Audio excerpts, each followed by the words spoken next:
Rafe Heydel-Mankoo is here. Rafe, very good morning to you. Good to see you. I think we should start with Gary Neville, actually, this morning, because Gary Neville, I think, has rather certainly sort of set the heather alight with this rather ridiculous video that he made.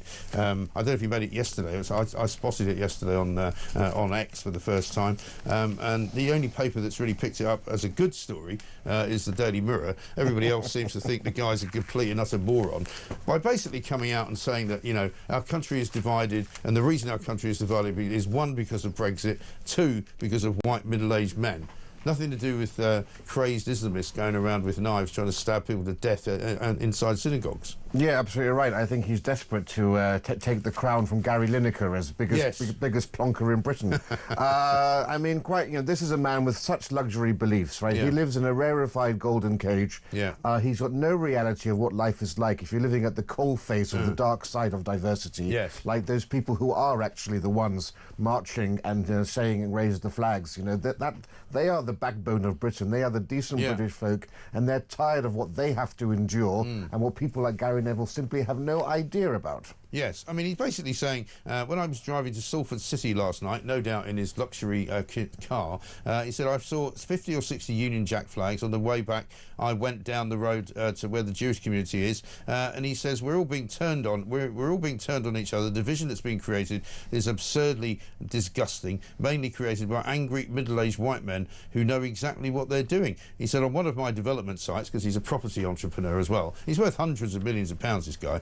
Last night, there was a Union Jack, and I took it down instantly. Yeah. I mean, you know, why? This from the man, of course, who went to Qatar and was commentating, wasn't he, for the World Cup? He was.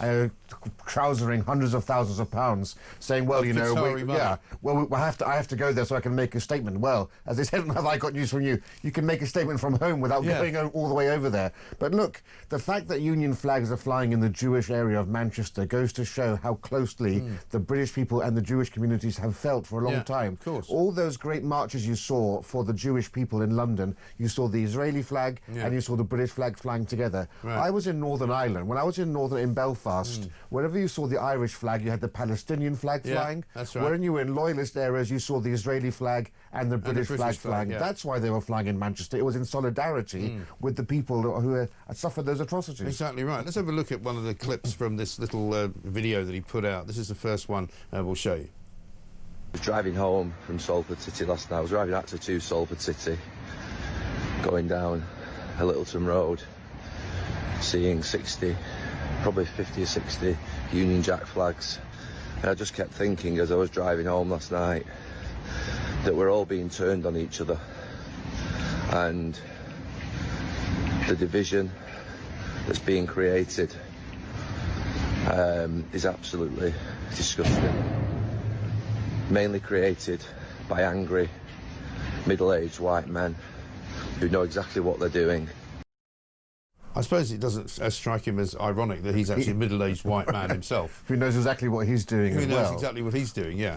I find it incredible. He's basically saying that they've never flown Union Jacks before. Why are they doing it now? He says, I've been building in the city for 15 to 20 years. There's no one put up a Union Jack flag in the last 15 to 20 years, so why put one up now? I'll tell you why. Well, perhaps you can tell him why. I'll tell you why, Mr. Neville. It's not being flown as a sign of aggression. It's being flown in sign of distress. Yeah. This is almost the last resort of the community, of the people of Britain, who feel that they've been betrayed by their political class, they've been betrayed by the media, they've been betrayed by people who should be speaking up for them, like Gary Neville, and they've taken it upon themselves. If no one else is going to stand up for us, we're going to have to do it ourselves. Yeah. We see our communities changing beyond all recognition. What more can we do? This is a symbol of distress, I would tell you. I had a guest in here last week, I think it was on Thursday, a former Apprentice star, a Muslim woman who speaks out quite honestly about the Muslim community and how worried she is about it, and she admitted to me that there are Muslim ghettos now in this country, which we all know but people don't really talk about,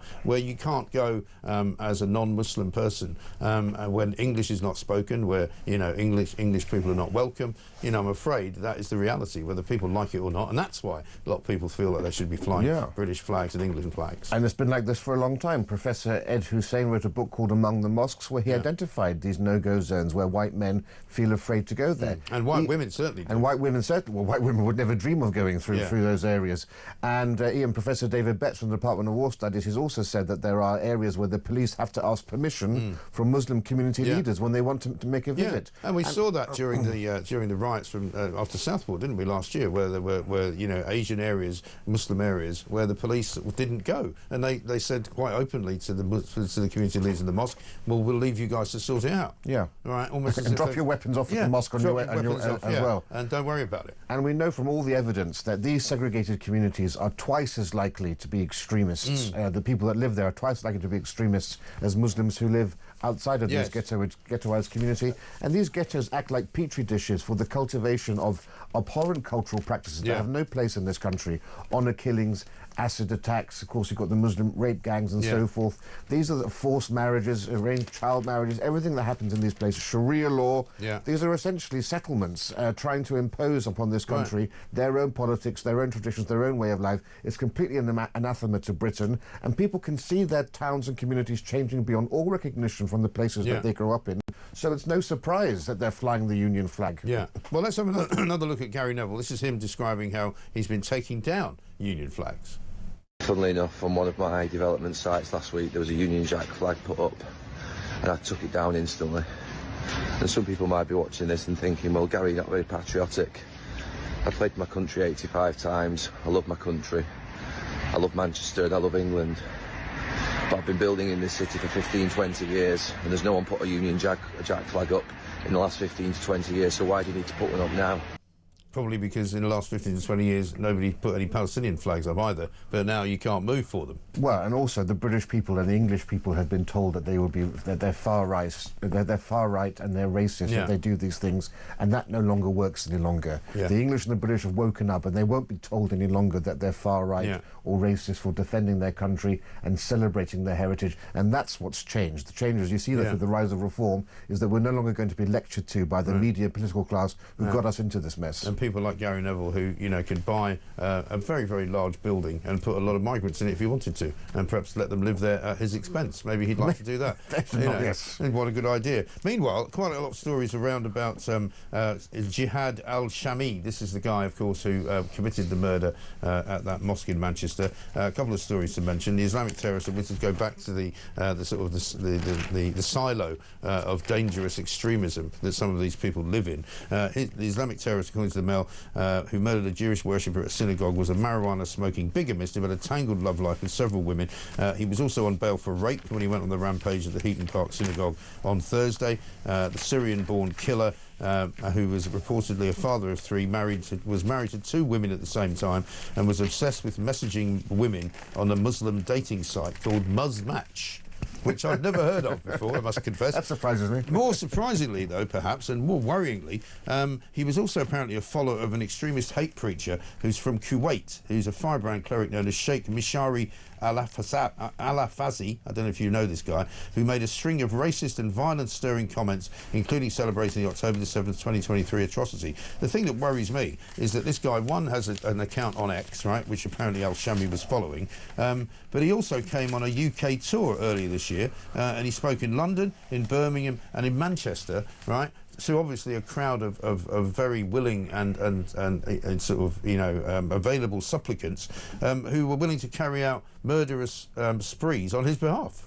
Yeah, and you've had... What's he doing being allowed into the country? Well, this is it. You've had a French professor concerned, a philosopher concerned about immigration in this country who was denied a visa, a harmless academic, and then you get preachers of hate like this who come over here with absolutely no issue whatsoever, and he's far from the only one doing that. And of course, at the same time, you're getting people put into prison for tweets that they've tweeted, which are, or retweeted. And here you have direct incitements to hatred, outrageous anti-Semitism. Yes, you have the right to free speech. That doesn't mean you have the right to be given a visa to come to this country and preach your hatred. And they've banned people before from coming to this country, haven't they? This is the radicalisation that's happening in our mosques. More than half of British mosques are now run by the Deobandis, who invite people like this. The Deobandis are the extremist cult that gave birth to the Taliban. And nothing is being done by this government or the previous government to tackle what is happening within these ghettos, within these mosques, and when people go to listen to people like this speak.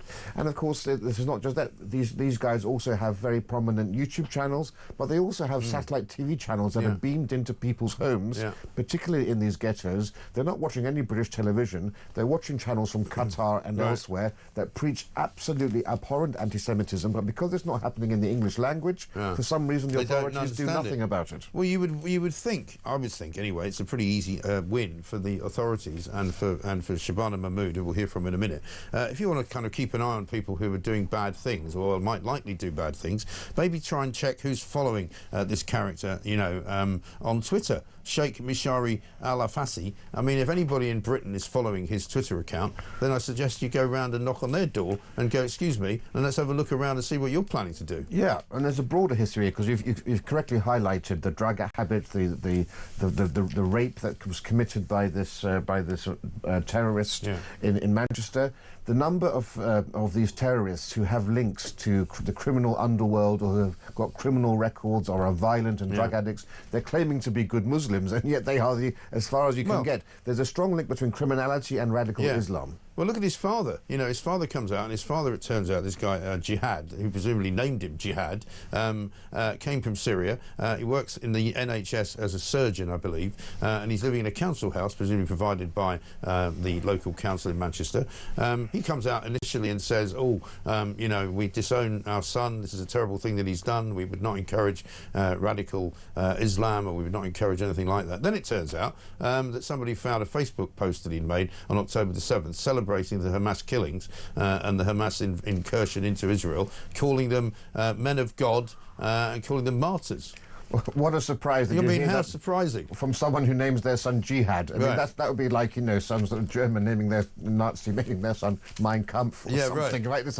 My struggle. It means exactly the same thing. It's absolute nonsense. And he's far from the only person. And what's going on with the NHS, where there are so many people? There's another in the papers today. There's a female doctor who's not being struck off, even though the one who did the throat slitting thing. And you know, how does all of this get away? Now, look, I'm all for free speech, but it's the two-tier justice, you know. You had that Labour councillor doing the same thing, yet Lucy Connolly went to prison. I mean, the whole thing just stinks to high heaven. It really does. Here's Shabana Mahmood finally admitting that it might have something to do with Islamist ideology. Let's have a look. The police very quickly did declare this to be a terrorist incident, and it is our view at the moment that that is extremist ideology, that he was an Islamist in that sense, but we don't know more yet about the circumstances either of his own planning of the terror attack or who else might have been involved. Yeah, a few other people have been arrested as well. And in fact, she was doing the rounds on Friday morning saying there's only one person responsible for this, and that's the guy who we've shot dead. But it turns out maybe there was other people involved as well. So we remain to obviously see how that investigation goes. But let's just remind ourselves of Keir Starmer, who, of course, has been very quiet about this business, because Keir Starmer basically, I think Sadiq Khan and various others have put out things saying, you know, put out social media tweets saying how awful it all is, without mentioning Islam, without mentioning, you know, who it is that's terrifying the Jewish community, you know, all coming together. We'll play the David Lammy clip in a minute as well. But this is Keir Starmer. Just remind ourselves of what he called those riots at Southport. I won't shy away from calling it what it is: far-right thuggery. To those who feel targeted because of the colour of your skin or your faith, I know how frightening this must be. I want you to know that this violent mob do not represent our country, and we will bring them to justice. Well, he does shy away from calling out anything from the far left's point of view, or indeed anything Islamic, because he doesn't mention that at all. Over the course, you know, he hasn't tweeted, and this is unusual for him, since Saturday, where he said he urged anyone thinking about protesting this weekend to recognise and respect the grief of British Jews. He doesn't say why they should be grieving. He doesn't say why they should be in the midst of being caused pain. He doesn't say why there's further tension. He just doesn't say anything and doesn't mention it. And then he went up to Manchester on Friday to thank the first responders. Didn't mention what had happened. Hatred will never win. Doesn't say who the hatred belongs to.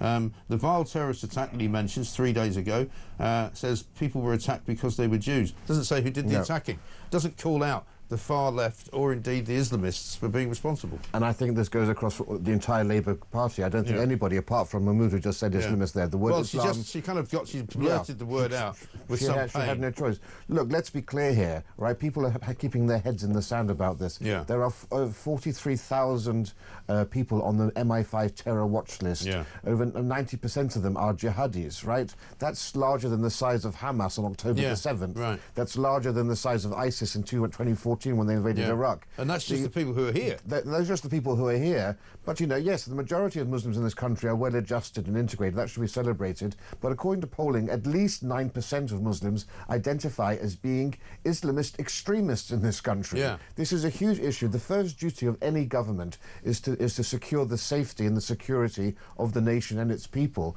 And we've got the government increasing defence spending to 2.5% or 5% of GDP to deal with external threats. What is it doing about the internal threats to this country, which I would argue are even greater than the external threats when you look at those numbers, which are only going to double in the next 25 years as the Muslim population increases? I think it's a complete dereliction of duty by Starmer and the Labour government not to even mention the word Islamism, not to mention they should be coming out with a plan of action as to how they're going to tackle this and prevent other things happening. It's absolutely right. And one of the things that's happening as well, I'm getting lots of messages about Gary Neville this morning. Mick says Gary Neville should hand his England caps back by middle-aged white English virtue signalling at its worst. Mick in Watford. And Quinn says, morning Mike, I've got the St George's flag flying on my house. There is no way I will take it down. I, like millions of others, want our country back.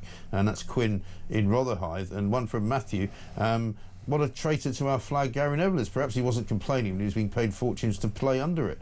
This is the trouble, you know, with these footballers. I mean, they often think because they've got a little bit more than the ability to string two words together, they're kind of, you know, modern philosophers of our time. But it's a sort of one-eyed man in the land of the blind, isn't it? You know, clever for a footballer, but he's made a pretty stupid statement here. Here he is blaming Brexit for all of it. Check this out. Brexit has had a devastating impact on this country, and the messaging is getting dangerous, extremely dangerous. All these idiots that are out there spreading hate speech in any form and abuse in any form, we must stop promoting them. We must stop elevating our voices towards them. It needs to stop now and get back to a country of love, of peace, of harmony, and become a team again. Yeah, of course, a lot of people complaining about his outburst, saying that they're going to boycott Sky Sports, to say to Sky Sports, is this really the person you want? Because at no point during his rant there does he mention, again, the Islamic terrorist, the guy who's caused the deaths of you know, two people, because of course we know that one of them accidentally was shot by the police, but he wouldn't have been shot by the police if the terrorist wasn't trying to break into a mosque. So I don't think we can blame the police for that. You know, this was firmly on the shoulders of this scumbag terrorist who was an Islamic fundamentalist. And once again, all of his venom, all of his bile is targeted solely towards the white population who are basically don't share his political outlet. Right. He talks about hate speech. What about condemning the hate speech of the people on those Palestinian marches that we hear? What about condemning all the anti-Semitism coming from elements in the Muslim community? What about condemning the anti-Semitism from people on the far left of politics as well? He's silent about all of those things. Again, just be even-handed. If you're going to go on one of these soapboxes, at least give the ammunition fairly to both sides of this. But also, why do we care what a man who's good with his feet? It doesn't mean he's good with his head, necessarily, apart from heading a few too many footballs, perhaps, in his career. Maybe that's but the fact that we give platforms to these people who essentially, they're only wealthy because of what they did on a, you know, Strictly Come Dancing or in a soap opera, and for some reason the nation has to listen to their nonsense. Yeah, no, I know. Quite right. I mean, the other thing that was fascinating was a piece by Matthew Said in the Sunday Times on Sunday. I don't know if you saw it. Yeah. He actually went down to the protest, the pro-Palestine Action protest, just as an interested observer, and walked around and started talking to people. And he said he couldn't believe the amount of bile, the amount of absolute ghastliness, anti-Semitism. In no way, shape, or form was it peaceful. He was told to F off by these people that said he had an agenda, but simply because he asked the question, do you not think that Hamas bears some responsibility for the problems that are happening in Gaza right now? And so people were actually defending Hamas on this march. They're not simply calling for the end of the war. They are calling for the destruction of the Jewish state. That's what they want. And if you watch the BBC and Sky News or you look at The Guardian, you'll see photographs of elderly people sitting there peacefully with placards, and that's the image they want to portray. Look, this could be your grandmother sitting there. I'm sorry, have a conversation in more than 30 seconds, and you will see a very different reality to what those people think, and also what the people who aren't being photographed behind the old people actually believe. Exactly, and all these sort of silly old people who go limp and look as if, you know, they're being dragged away by the terrible Stasi, you know, that's not the reality of what's actually going on. Well, also remember, 30 years ago, they weren't elderly, and they were radicals, you know, in other marches, right? Just because they got grey hair doesn't mean they're any less odious than they were 30 years ago. Exactly right. Here's the Home Secretary, Shabana Mahmood, on what restrictions might be brought in on protests. What I will be making explicit is that cumulative disruption, that is to say the frequency of particular protests in particular places, is in and of itself a reason for the police to be able to restrict and place conditions. That is to say they can move them to a different place, they can restrict the time that those protests can occur on. So that will unlock all of the broader measures that the police can already do on protests. Now, the worry I would have about this is, you know, while obviously after 2 years of every single weekend having a pro-Palestine protest, it's time for them to bring that to an end. I can see her using those exact same words and telling people they can't protest outside migrant hotels on the basis that it's in the same place, it's taking place too often, and it's causing distress to the people inside. And that's the problem here. You know, once you start going down this road, it's a very dangerous path with unforeseen consequences. Look, we can fully understand why. With Just Stop Oil, with these weekly Palestinian marches completely disrupt, Jews don't feel safe going into the centre of town. I've got a lot of sympathy for it, and there may be some argument, maybe it has to be redirected down to different streets in London or whatever, but it's a very, very dangerous path to go down, and my fear is you're hearing arguments, for example, that, well, the police should be able to decide if it's going to stretch their resources. Well, what's the test for that going to be? They could easily just say that on any occasion. Oh, well, our resources are stretched. We've got a lot of people taking the weekend off. And the big test will be if there are two marches, one from the right, one from the left, which one are they actually going to decide is the one that has to be banned? And then again, how do you actually ban a march? All right, so you tell 500,000 people not to come out onto the streets.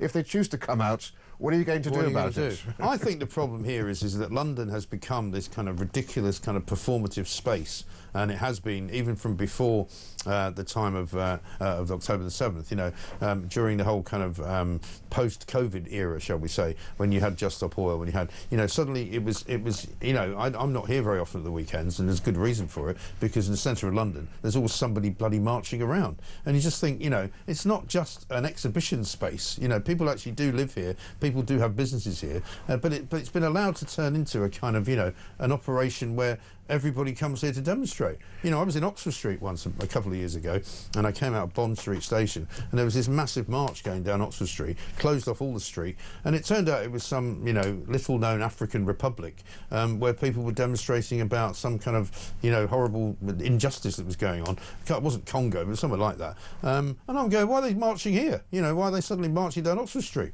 Well, this is the other problem. Now that London's only 33% white British or whatever it is, you've got entire communities now living here of tens of thousands who want to have their own protests as well. I was stuck in one just a couple of years ago. It was Eat the Rich. It was some far-left organisation that blocked my path. I had a photograph taken with someone who wanted to get rid of the monarchy, which I thought was very funny. But it has reached ridiculous proportions. But then, of course, you add, I live in central London, you add in all the charity bike races, all of those charitable things, and all these marathons and so forth. Yeah, getting around central London is not easy on weekends. No, it really isn't.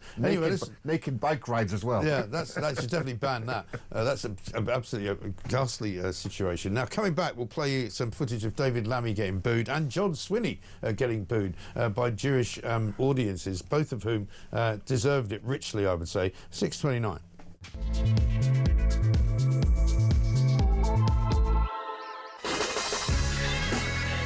Welcome back to Morning Glory. It's 6:33. I'm Mike Graham. Rafe Heydel-Mankoo here with us as well. We've got lots to talk about this morning. Gary Neville blaming angry middle-aged white men for pretty much everything that's wrong with Britain. And, of course, Brexit. Nan in Wales says, do you think Gary Neville is talking about those middle-aged white men that buy Sky Sports subscriptions, or those middle-aged white men that paid his wages as a footballer, bought tickets to watch him play, bought his football shirts? Those middle-aged white men, is that who he means? It's a very good point, because largely football crowds tend to be made made up of quite a lot of middle-aged white men. Morning, Mike and Rafe. Gary Neville was in Labour Party political broadcast pre-election and also popped up in Davos earlier this year. How quickly he's forgotten his working-class roots, says Jules. Yeah, you imagine Gary Neville kicking the ball about, sort of Davos five-a-side. You know, I wonder who'd have in his team. I wonder how many attended his conference if he was speaking there. Can you imagine? But it is pathetic, worse attended than the Tory Party conference, yeah. I imagine. I mean, I'm not sure anything's worse attended than that. We've got Mel Stride coming up later on. He's obviously going to fight his way through the crowds to get to a camera so he can talk to us. Starmer will end up banning patriotic British marches, guaranteed, says Tony. You can see this writing on the wall. I think there's a lot to be said for that, because I think you can tell, because we know what Labour are like. We know where their true, you know, sort of loyalty lies. Their true loyalty does not lie to the people putting British flags up. Their true loyalty lies with those communities, as you said before, which are sort of running themselves without any interference from white middle-aged men. Well, and they know full well so many of the front bench of the Labour Party's seats require them to basically kowtow and bend over backwards to appease and placate those very communities. Yes. I mean, you know, people like, that's why Jess Phillips, the Minister for Safeguarding Women, has never condemned any of the misogyny or the sexual aggression that emanates within those communities. Could it be because she depends upon votes in that community? Yeah. I'll let the viewers decide. And funnily enough, Nick Timothy was tweeting over the weekend, the MP, a Tory MP, because he wrote a letter to Jess Phillips asking for the involvement now of the National Crime Agency in looking into not just the grooming gangs and the rape gangs in the north of England, but the complicity by the police, the complicity by certain council officials, which is now, as far as he's concerned, a sort of a criminal conspiracy. And she, of course, wrote him a letter back saying there's no need to involve the National Crime Agency because they've already been co-opted into the investigation. So she specifically doesn't want that to happen. Well, I don't think enough people know. There was a very good chap called Roger Meir who's been a whistleblower about this, about how much the Labour Party in the north of England has been working hand in glove with some of these characters, these nasty characters, to essentially secure postal votes. You've had gangs of Muslims going door to door to communities where they can't speak English, saying, just give us your postal votes, often with a heavy there to make sure they do. Just put it and in then the sack. tranches of they just sign them postal votes, and tranches of these are then going over to the Labour Party. This is the rotten borough politics we thought we got rid of in 1832 with the Reform Act. Yeah, but they brought it in from Pakistan now. Yeah, because the politics of Pakistan have been introduced into this country. There needs to be an inquiry about that. And what I find amazing is that this is not front-page story. I know. We have not just gerrymandering, we have corruption in politics. People want to shy away from it. They don't want to talk about it because it's, you know, as they call it difficult. It's a difficult conversation. It's not difficult. It's not difficult at all. Just talk about the facts, It's right? a crime. Well, I'll tell you what is difficult. David Lammy, I don't know what idiot came up with the idea of sending him to Manchester to speak to Jewish community leaders and members of the Jewish community after that murderous rampage by Jihad, the terrorist killer. Here he is at a Manchester vigil on Friday. I have great pleasure in introducing our Deputy Prime Minister, David Lammy, and before I do, please, please, please, please, please, we know how we all feel. We know how we all feel. On the street. My children's school was closed today. You have allowed this to happen. David Lammy, you have allowed this to happen. You are all guilty of the whole. You have allowed Jew hatred in Manchester on the street. You have allowed it. You are all guilty. You do not want you speaking here today. You do not speak. You defeated. Shame on you.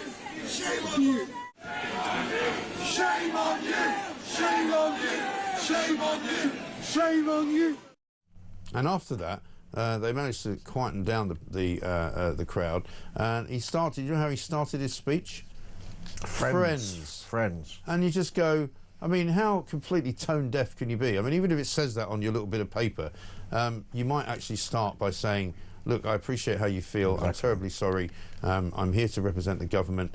You may not like some of the things I've done in the past, but I'm here to show solidarity. Something like that. But not just read off a script and go, friends. Whatsoever. And bravo to those people for calling out somebody who clearly is two-faced and disingenuous, because you cannot have made your career up to this point from attacking Israel, from doing all the things that he said, and then suddenly expect people to believe that you've changed your view on all of this. People know what he truly believes. And this is a wounded community. This is a community that's grieving. And the audacity of the Labour Party to send out someone like this to speak to them, I think, naturally sticks in their craw. Yeah, absolutely right. He wasn't the only one. I think we just got a quick clip from John Swinney. He's up in Scotland, of course, leader of the SNP, First Minister at Holyrood. Recognition of a Palestinian state, because I think it is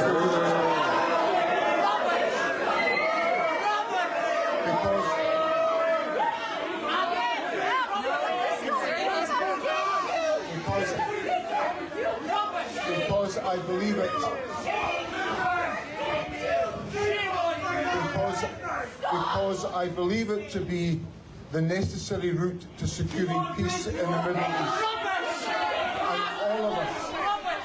There's a time and a place for these conversations, not on a vigil to mark the second anniversary of the greatest attack in the history of Israel on its people. That shows the fact that they live in these echo chambers where they've never been heckled for saying that sort of stuff. And there they are actually meeting people who are calling them out for once. And we need to see more of this sort of public shaming. Definitely. And of course, you know, again, calling for the, you know, the establishment of a Palestinian state and 24 hours after somebody who also wants that has murdered some Jewish people. You know, it just doesn't make any sense at all. At 6:39, coming up, we'll talk some more about some of the other stories that are doing the rounds, of course, as well. Cyclists injuring a record number of pedestrians, it might not surprise you to know. Also, the BBC is banning the words mate and sweetheart. Also, we'll tell you why Keir Starmer's off to India and his latest poll rating, which is even more bad news for the Prime Minister. This is Talk.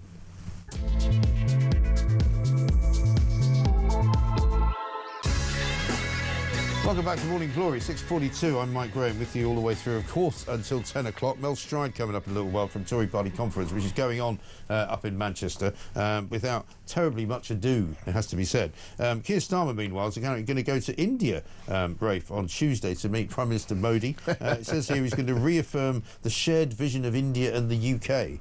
Well, isn't it funny that he always tends to fly off somewhere when things are getting hot? Yes. Here, it's worse than sort of throwing a dead cat just to see him fly over somewhere else. We also know that actually it's with foreign leaders that he's the most popular. We know that he gets on very well with Trump. So he's very keen, it seems to me, to be seen with other world leaders who are more popular than he is to try to get some of that glow. Right. But you know, you can only do that for so long. He also tends to go when the weather's not getting very good in this country as well. It's so transparent. People just see through it. It also comes at a time when JLP Partners have put out a new poll just yesterday, 6,000 British adults, and it was 26th of September to 3rd of October, so it covers pretty much the period of Labour Party conference, right? And it says, of the following, who do you think would make the better Prime Minister? And I'm afraid Nigel Farage is now leading it. 35% Nigel Farage, 34% Keir Starmer, 31% don't know. This contrasts with back in March, Starmer had a 10-point lead at 43% against Nigel Farage's 33%.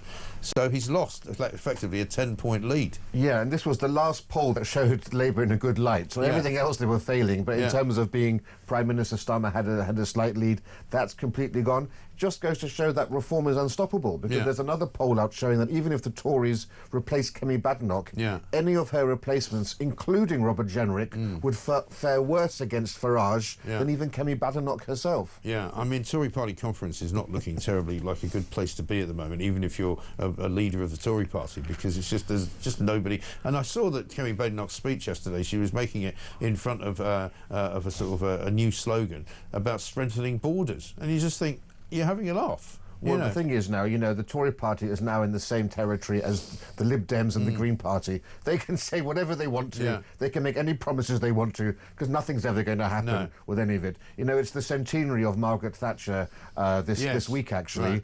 And that just goes to show you how great the fall of the Tory party has been. But they've got a big exhibition at the Tory party conference with some of her dresses, and I think there are more dresses of Margaret Thatcher than there are people attending the conference, actually. I think that is the problem, isn't it? Absolutely dreadful. A couple of stories to mention. One in the Sun today. The BBC has banned the words mate and sweetheart. Probably not surprising. Page 13, I think it is. Yeah, apparently the BBC is banning its big name stars from using terms of endearment such as mate, sweetheart and silver fox in an apparent crackdown on free speech. Freelancers must fill in passports which warn against microaggressions, such as comments on people's accents or remarking on curly hair. Well, I have a habit of calling everyone my dear, or calling ladies my dear, so I think maybe that's why I don't go on the BBC as often. That would be one reason, yeah. It could be another reason. Really? What would that be? I don't agree with you. I mean, you can't be going on there. They don't like what you're saying. No, but you know what? It's when you go to a place, especially if you're an outsider, you're coming into a TV studio, it puts you at your ease if someone is calling you dear or sweet, like in the makeup department or just the staff around there. I always find it very endearing. And it's also uniquely British. I know when foreigners come over here, they love the fact people are calling them sweetheart or dear. Yeah. It's part of the character of this country. Exactly right. Especially London. And to tell people, because it was only recently, wasn't it? It was only last year when Sadiq Khan did that. They did that ridiculous thing about if your friends are being misogynistic, you go, mate.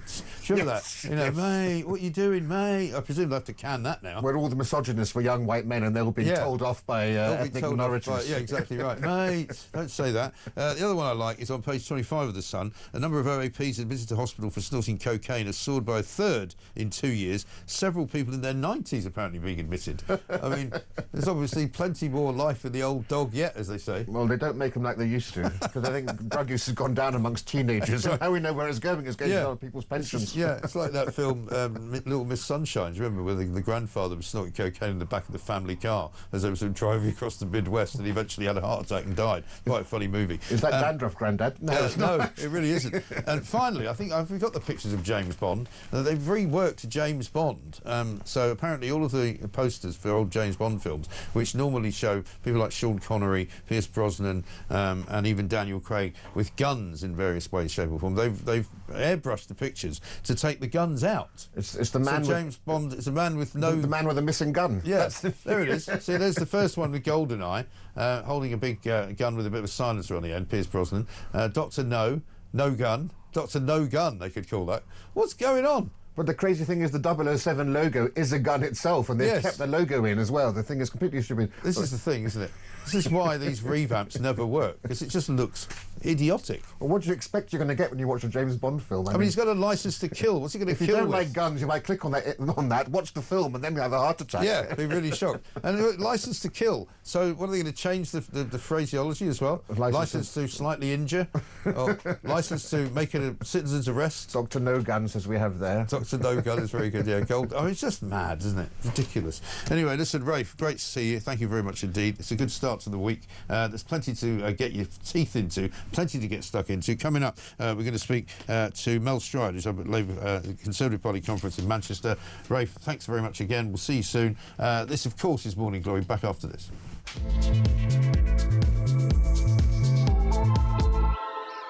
Let's get a quick voice note from Mark on Gary Neville.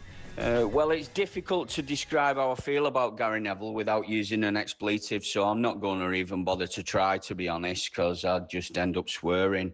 But in my opinion, when he says he's patriotic because he played for England, then that is a total lie. You go online and look at the old videos of the starts of England games when the national anthem was sung, and you try and find a video of Gary Neville belting out the national anthem. There isn't one. When he says these Union Jacks and angry white men are hateful, what it is, it's fear on his part, because he can see this far-left communist ideology of theirs totally collapsing. They want to destroy the fabric of Britain, destroy our industry, destroy our social fabric and our communities, and replace us with other more dangerous things. They're absolutely lunatics. They're evil lunatics, and we need to get rid of them. A couple of other people have also pointed out, Rafe, that when he was in the England football team, he led a players' revolt at one point against the manager, and therefore against, presumably, the flag of the nation and his patriotism. Because who in their right mind, if you're playing for your country, leads a kind of a strike against it? I think the paycheck was far more of a pull factor than any patriotic interest in playing for England. Yeah, I think so. A couple of other stories to mention. You might have an interest in this one just because of your affinity with stories about Angela Merkel and Ukraine. Angela Merkel, this is a story on Mail Online, says Poland and the Baltic states are responsible for Putin's war in Ukraine. Now, this is an interesting one because she's basically saying that She said that during the time Poland refused to support the Minsk Agreement, a pair of key international agreements between Russia and the EU, because they didn't do that, it emboldened Putin to properly invade Ukraine in 2022. Is what she's saying. So it's interesting because lots of people have blamed Angela Merkel for approaching the Ukraine for membership of the EU as one of the reasons why Putin sort of got his gander up. So she's now sort of saying that the first Minsk agreement brought about calm between 2015 and 21 and gave Ukraine, which had been defeated by Russia during a summer counter-offensive in 2015, that seemed to take back its line, time to gather strength and become a different country. What a lot of nonsense. She needs to fade into the wilderness she now. Does. You know, at one point she was the untouchable leader of Europe. I know. And she's basically become completely unstuck. Remember, what a fall from grace. It was German euros that were funding Russia through their oil pipelines. Yeah. Remember this, of course. And Trump warned them. He went to the United Nations and he warned the Germans, and they laughed at him when he said, "You are too dependent." And of course, that completely hampered the initial outset of the Ukrainian war, any ability to put sanctions onto Russia. And why did she do that? Because there was a tsunami in Japan that knocked out a nuclear power station. Germany's not known for tsunamis, being virtually almost completely landlocked. Right. And she got rid of the entire nuclear program in Germany because of this stupid threat from tsunamis. Right. Let alone, let's not forget, 2015, she let in 1 million Syrian refugees into Germany, which was the precursor of what we've seen. The beginning of the end. That sent out a signal to the rest of the world that Europe is an easy touch and you can come there. It may well be that we can draw a line and draw a connection between this guy, Jihadi, who committed murders in Manchester. His father was brought from Syria all those years ago because it was around about, I think, 2015 when this guy got British citizenship as a young man. Or, sorry, 2006. So it would have been around about that time when Angela Merkel was importing all of these Syrians into Europe. Look, the title of worst German leader of the 20th century, I think, has been taken. Worst German leader of the 21st century, I think, falls upon Angela Merkel. I think so. And the country still hasn't ever recovered. You know, I mean, they've been in sort of free fall, really, ever since. They're in recession as we speak. Absolutely right. And they still don't know what they're going to get their energy from. Final one, we should have talked about this, I suppose, a bit earlier. This is this Chinese spy scandal, which is on the front page of the Mail and the Daily Telegraph. It looks as though, once again, Jonathan Pole, who is, of course, one of the apparatchiks that came after the Tony Blair government, a very, very key player in foreign affairs during Tony Blair's time. He's now one of the Prime Minister's closest allies. He's the guy responsible, by the way, for selling off the Chagos Islands. He was the guy that went and did all the negotiating. He's now being told he may have to come and face a parliamentary inquiry and a parliamentary committee to answer questions about why this whole case has been dropped. Yeah, this is a huge scandal. This is about two people in politics, two young men in Parliament who essentially were alleged to have been supplying China with evidence, which is alleged to have gone to the 5th most important person in China. Yeah. And because Powell apparently said that China is not an enemy, that meant the case fell through because there's a breach of the Official Secrets Act or whatever. It has to be an enemy of the state, despite the fact that the Director General of MI5 essentially said that in 2023 that China was an enemy because 20,000 people in the UK have been approached by China to be covert spies. I mean, China is threatening Chinese dissidents in this country with threats of doing stuff to their family. They are doing unbelievable intellectual properties espionage to steal our secrets and our research. In what way are they not an enemy of this country? Look at their Belt and Road Initiative and so forth. And I think Jonathan Powell has questions to answer. The Speaker of the House of Commons is absolutely outraged by this. He's even remarkably raised the prospect of having a private prosecution. That's the Speaker of the House of Commons. And look, Jonathan Powell was Tony Blair's right-hand man for the entire time, from being leader of the opposition to leaving politics. All over Iraq, all over Afghanistan was Jonathan Powell. He's also, of course, as you said, the person who has been involved in the deal to give back the Chagos Islands, and he was in favour of Peter Mandelson becoming the American. This man, I think, is an insidious force in Parliament. They're all in it together. And also, we've now got a situation where the Chinese want to build this super mega embassy without telling anybody what's going to be inside it, in Tower Hamlets, of all places. And we're also told that if you've got a Chinese electric car, you're not allowed to park it anywhere near a Department of Defence facility because it's basically a giant spying machine. And you're kind of going, and so, it now looks as though the CPS have been leaned on yet again by the government, who are not supposed to be political, right, telling them not to go ahead with this case. Yeah, because Angela Rayner has been kowtowing to them again in this pursuit for growth. She seems to be willing to put, the Labour Party seems to be basically willing to put put our security at risk. That's how it seems to us. That's how it seems to the Americans as well, of course, who will be very upset about this. No, exactly right. I think we are now finally able to say goodbye properly, so thank you very much indeed for saying. We'll